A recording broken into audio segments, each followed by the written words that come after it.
చాలు చాలు చాలు.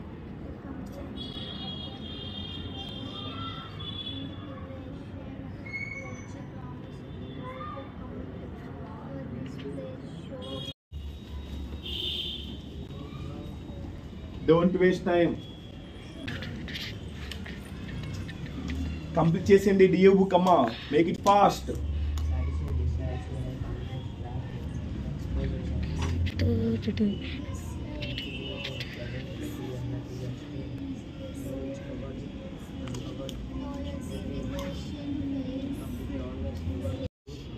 ఓకేనమ్మా, I will rectify your doubts. Waste time, అస్సలు టైం వేస్ట్ చేయకండి. టైం లేదు అసలు. Read well.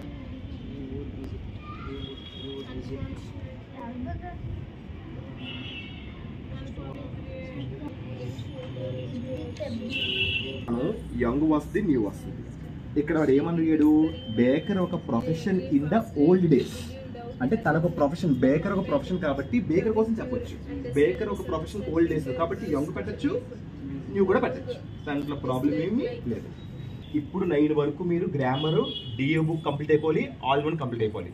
At any cost 9 o'clock అందరూ ఇంటికి వెళ్ళిపోయి 10 o'clock పడుకుంటే రేపు ఎర్లీ మార్నింగ్ 4 o'clock లభిస్తారు. ఎర్లీ మార్నింగ్ 4 o'clock ఏది చదవాలో నేను షెడ్యూల్ ప్రిపేర్ చేసి చెప్తాను.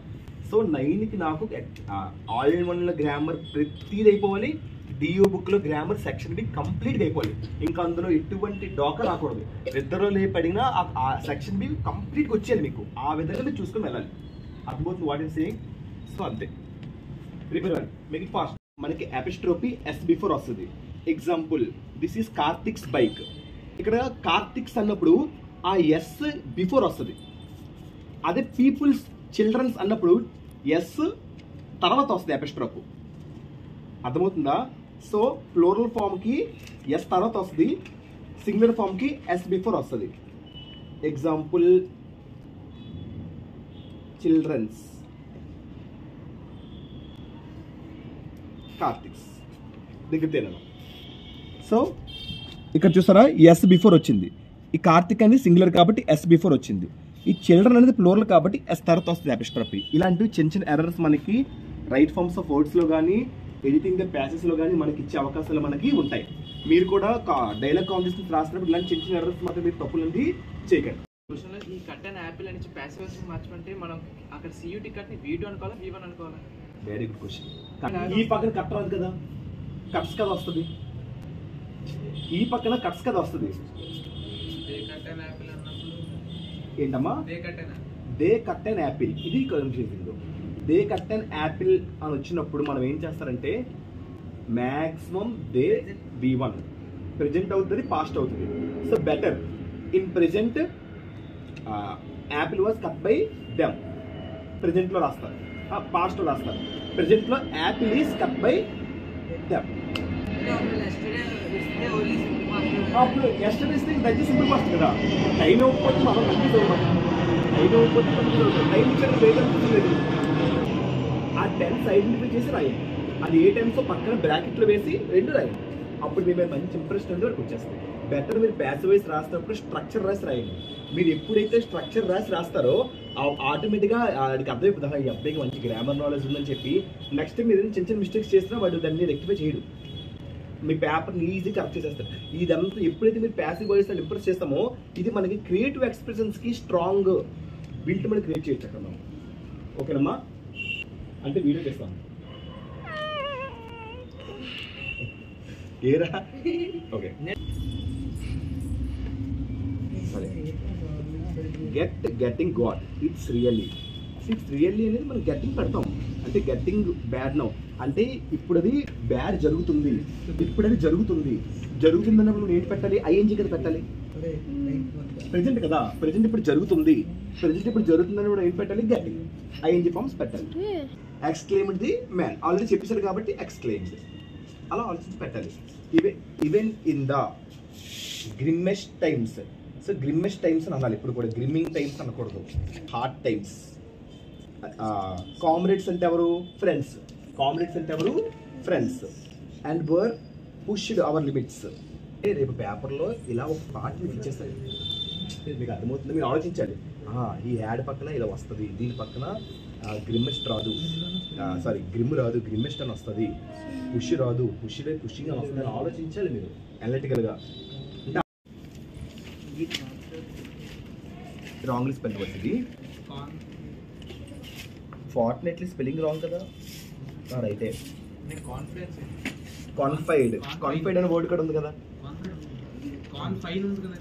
కాన్ఫైడ్ అంటే ఇక్కడ ఎంత ఇవ్వలేదు, ఇదే ఇచ్చేసే. కాన్ఫిడెన్స్, కాన్ఫిడెంట్, కాన్ఫైడ్ కూడా వర్డ్ ఉంది. అదే ఆలోచిస్తాను నేను. రాంగ్ కదా మీరు అయితే. కాన్ఫిడెంట్ అనే వర్డ్ ఉంది. CONFID మీకు ఇచ్చాడా? అయితే అది రాంగ్. ఇప్పుడు ఏఎన్స్ ఇచ్చాడు, ఈఎన్స్ ఇచ్చాడా? రైట్. డిఎన్సీ కాన్ఫిడెన్స్ పర్లేదు, ఎవ్వరికి పర్లేదు. కానీ కాన్ఫిడెన్స్, కానీ కాన్ఫిడెన్స్ తప్పు కాదు. కాన్ఫిడెంట్ వర్డ్ కూడా ఉంది. మౌల్డర్ అంటే ఏంటి తెలుసా? 2 మీనింగ్స్ వస్తాయి. ఒకటి స్లోగా పాడైపోవడం, కొద్దిగా అది డికే అయిపోవడం. డికే అంటే ఏంటి? పాడైపోవడం, కుళ్ళిపోవడం, కొద్ది కుళ్ళిపోవడం. లేదనా? రైట్ అంటే ఏంటి తెలుసా? అదొక సెరిమనీ, అంటే రిలీజియస్ పర్పస్ కోసం ఏదైనా ఒకటి కార్యం. అంటే యాన్యువల్ రైట్స్, చనిపోయిన తర్వాత యాన్యువల్ రైట్స్ చేస్తారా, దహన సంస్కారం, అదొక రైట్ కార్యం. అలాంటి కార్యాలు దాన్ని రైట్స్ అని అంటారు. RITES.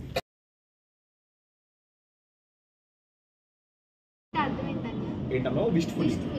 విష్ఫుల్లీ అంటే అందరూ ఉండమ్మా. విష్ఫుల్లీ అంటే ఏంటి తెలుసా? ఎక్స్ట్రీమ్ సాడ్నెస్ అంటే ఏంటి? మెలంకోలీ అంటే ఏంటి? బాగా సాడ్, హ్యావింగ్ సాడ్ ని విష్ఫుల్లీ అంటారు. సాడ్, దాన్ని విష్ఫుల్లీ అని అంటారు. సాక్రెడ్ అంటే పవిత్రంగా ఉండడం, అంటే ఎటువంటి తప్పులు చేయకుండా, ఐ మీన్ నియమాలు అన్ని పాటించి నీట్గా కట్టుబడి ఉండడం, పవిత్రంగా ఉండడం, ఎటువంటి తప్పులు లేకుండా అన్నమాట. దాన్ని సాక్రెడ్ అని అంటారు. పవిత్రమైన అర్థం. ఆస్పీషియస్ అని అర్థం.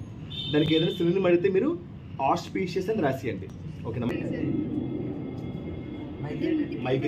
మైగ్రేట్ అంటే to move from one place to another.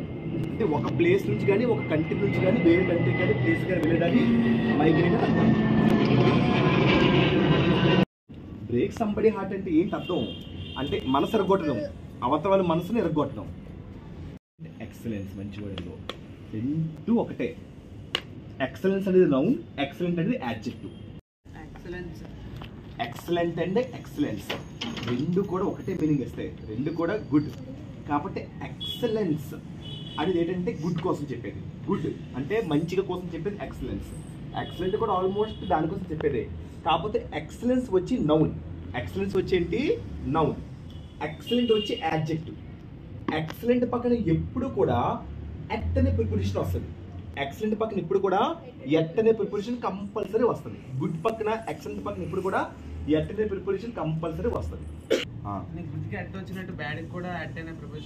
Excellent. వాడు అడిగిన క్వశ్చన్ ఏంటి? గుడ్కి ఎట్ వచ్చినట్టు బ్యాడ్కి కూడా ఎట్ వస్తుందా అని. ఎస్, గుడ్కి ఎట్ వచ్చినప్పుడు దాని నెగిటివ్ అయిన బ్యాడ్కి కూడా ఎట్ వస్తుంది. Good at English, same like that bad at English. Bad at is the grammatical correct one. Bad at ఏం తప్పు కాదు. బ్యాడ్ పక్కన కూడా అట్ అనే ప్రిపోజిషన్ ఇస్తాడు. రెండు కూడా గ్రామటికల్లీ కరెక్ట్. దేనికోసం మీరు దిగులు పడాల్సిన అవసరం లేదు. గుడ్ పక్కన ఎట్ వస్తుంది, బ్యాడ్ పక్కన కూడా ఎట్ వస్తుంది. అలాగే ఎక్సలెంట్ పక్కన కూడా ఎట్ వస్తుంది.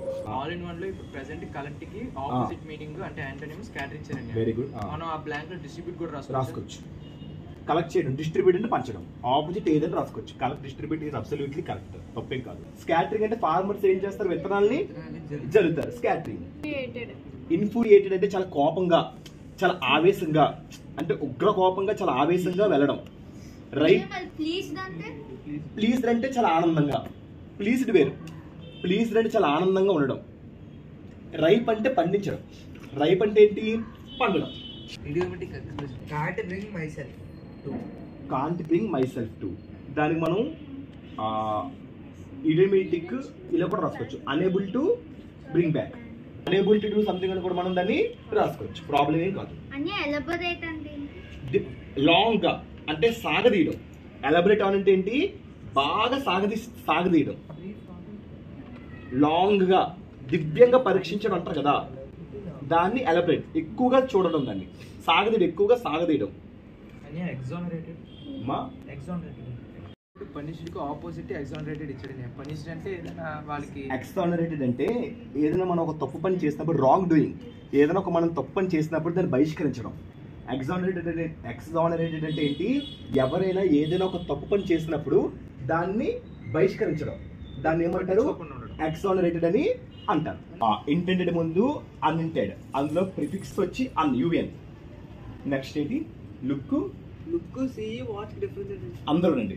లుక్ వాచ్ సి ఈ మూడింటి డిఫరెన్స్ ఏంటి, లుక్ వాచ్ సి ఈ మూడు కూడా చూడటమే. సి అనేది జస్ట్ బేసిక్ గా ప్రతి ఒక్కరు చెప్తాం చూడండి అని చెప్తాం. ఇందులో సి అనేది బేసిక్ గా చూడడం చెప్తారు. సి జనరల్ గా మనం మాట్లాడుకునేది, సో నార్మల్ చెప్పేది. లుక్ అంటే మనం ఏదైనా డైరెక్ట్ చేసి చెప్పేది. Example look at this book అంటే డైరెక్ట్ చేయడం. డైరెక్ట్ చేసి చెప్పినప్పుడు లుక్ అనేది మనం యూజ్ చేయాలి.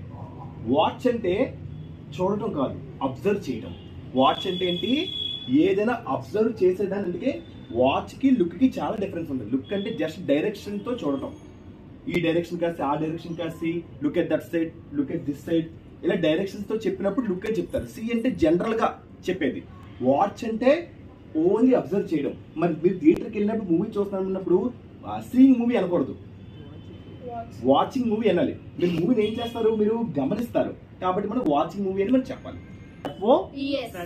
FOES ఫ్రెండ్ అంటే ఏంటి, దాని శత్రువు. ఫోయిస్ అంటే శత్రువులు. FOES అంటే ఏంటి, శత్రువులు. శత్రువుల్ని FOES అని అంటారు. డజ్జగా ఎనిమిస్ అని కూడా రాసుకోవచ్చు. యాంటనిమ్స్ కాబట్టి మనం ఓన్గా రాసుకోవచ్చు. మీరు ఎనిమిస్ అని రాసుకున్నా తప్పేం కాదు, రైటే. స్కాటర్డ్ మన డిఓ బుక్ లో చూస్తే స్టాక్డ్ కూడా స్కాట్ ఇచ్చాడు.